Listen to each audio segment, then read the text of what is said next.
Pre-departure we already talked about last week and before, so that was rather quickly. I think today we will spend most time on part 3 and maybe then also part 5. So part 3 would be on the foreign work experience or the international assignments when the expat lives and works abroad. So we can think of a couple of key questions. One would be maybe here again from the corporate perspective. How can companies support the expats during the assignment? The next factor, the question is more in general, which factors impact an expat's adjustment? That's one of the key variables that can explain expatriate success. That would be interesting both from the expat perspective, maybe you in the future if you would like to become an expat, but also for companies to understand what are the main problems. If you know the problems, then you can also find a remedy. Yeah, so what companies can do to foster expats adjustment or cross-culture adjustment. We'll talk about that from now on. Maybe first I explain you a bit about cross-culture adjustment. That's fairly well established in the literature. So 3 different key dimensions. Here we think of expats. So many of the examples of you gave me were in general, some also here work specific. If we think of expats, they should adjust well in these 3 dimensions. One would be work adjustment on the job. Yeah, on the job, do you understand the regulation, what's going on the job? Do you know the procedures? Do you know the policies? There's so many things different in a foreign country and whether you're able to understand them. Language might be also complicating things. Yeah, and that is one important component. Yeah. Can you perform well on the job? Do you understand how to do your job? The second dimension would be the general or culture adjustment. Can you adjust well to the environment? Can you eat the food? Yeah? Not everyone can eat kimchi, spicy cabbage, and other things.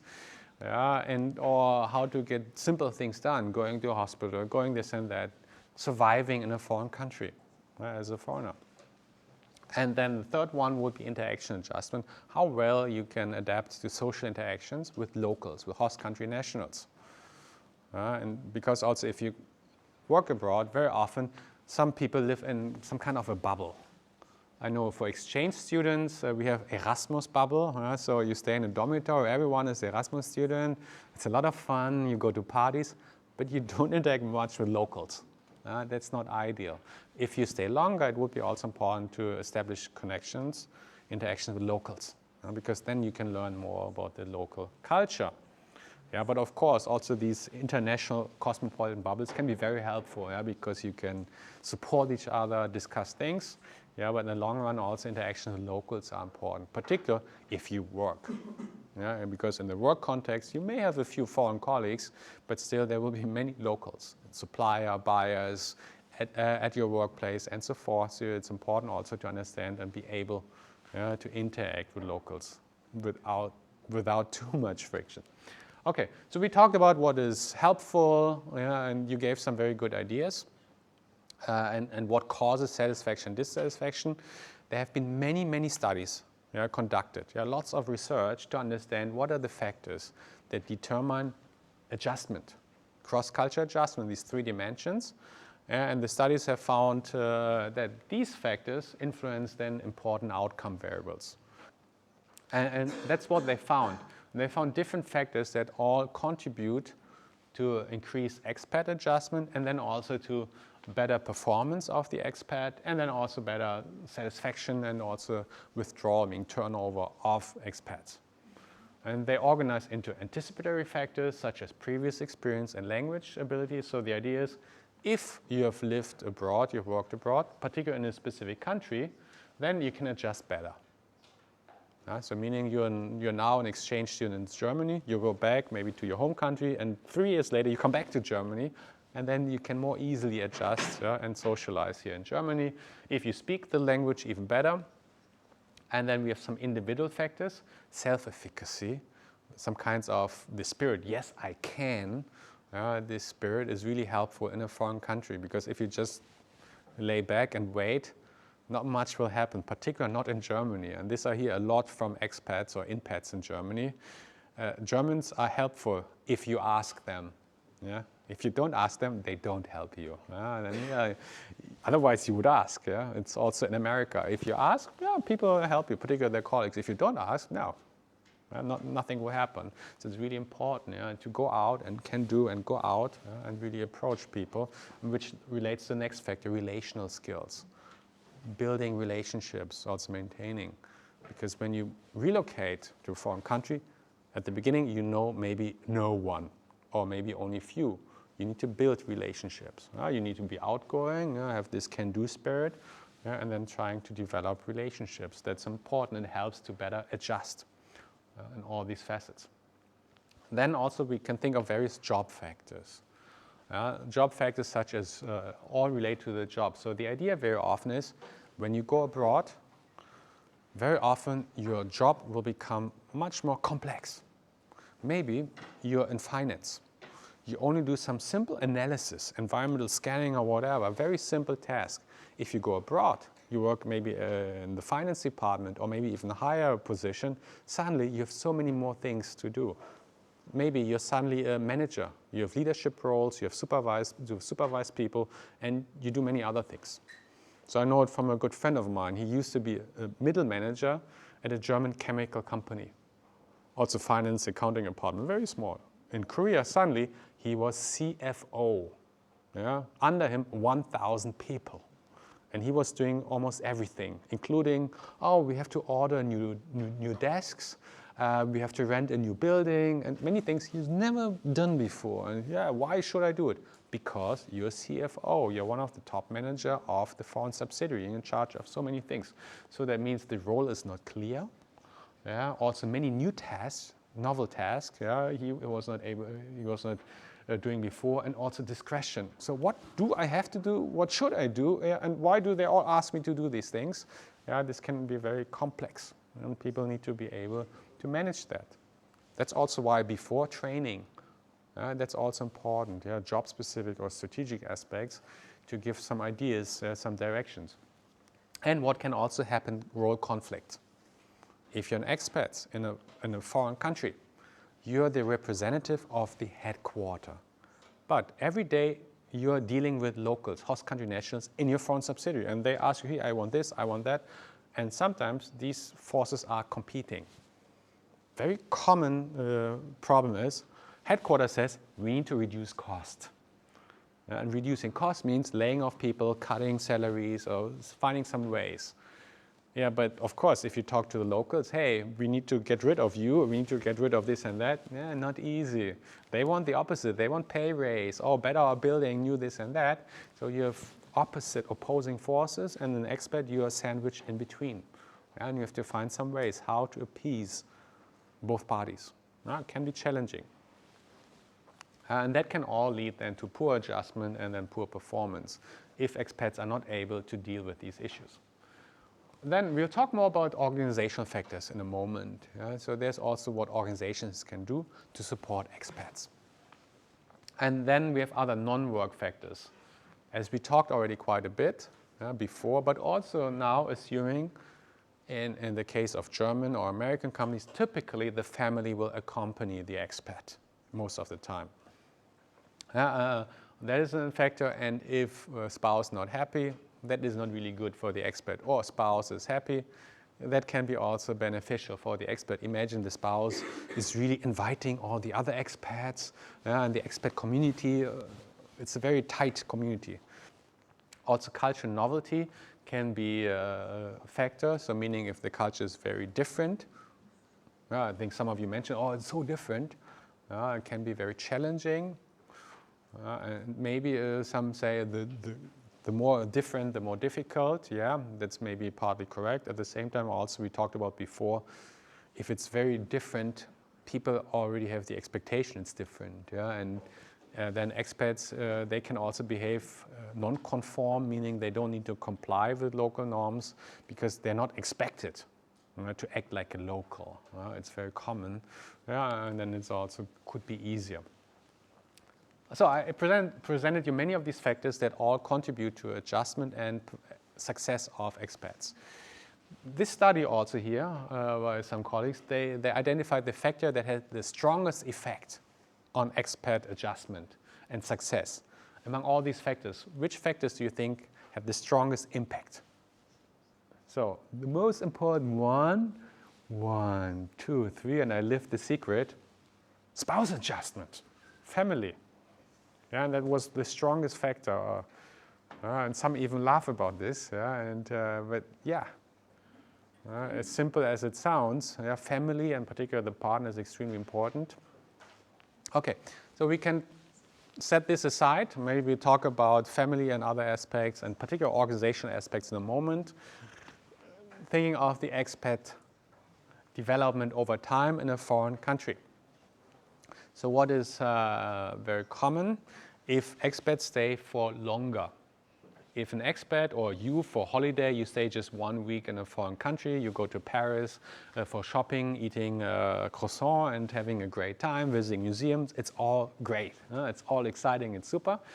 If you, however, live in a foreign country, that changes over time.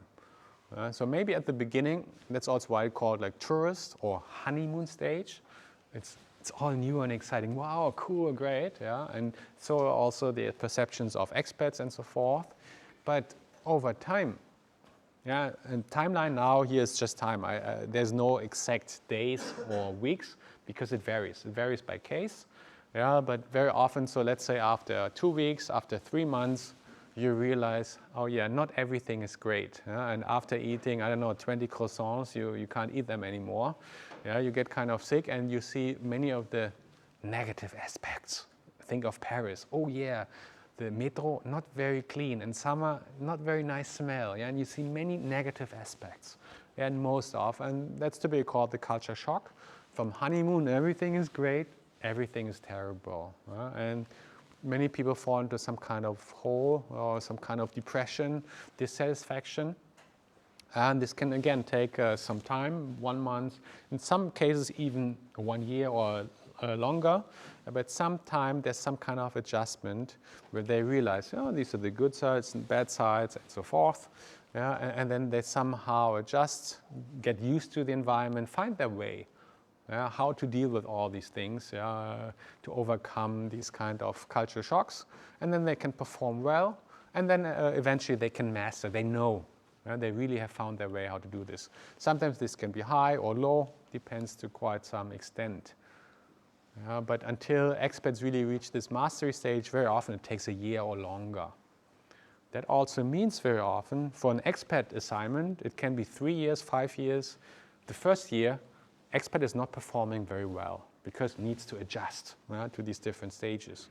And until he or she finds the way how to do well, how to connect to people and build or develop also some kind of social networks and relationship, it takes time. Yeah, very often it may take 1 year or longer. And only afterwards then the expat can really work proficiently without so much distractions. Not only the expat but also the family needs some time to get used to the new environment. Can be faster, can be slower. That's also why we would typically say expat assignments should be longer. Because imagine it's only 2 years. It takes 1 year to get used to it, and then maybe they can fully function. But when you go back, you get nervous again because you need to find a transition back into your home organization, and so you need to prepare everything in advance. So ideally, expat assignments should be longer.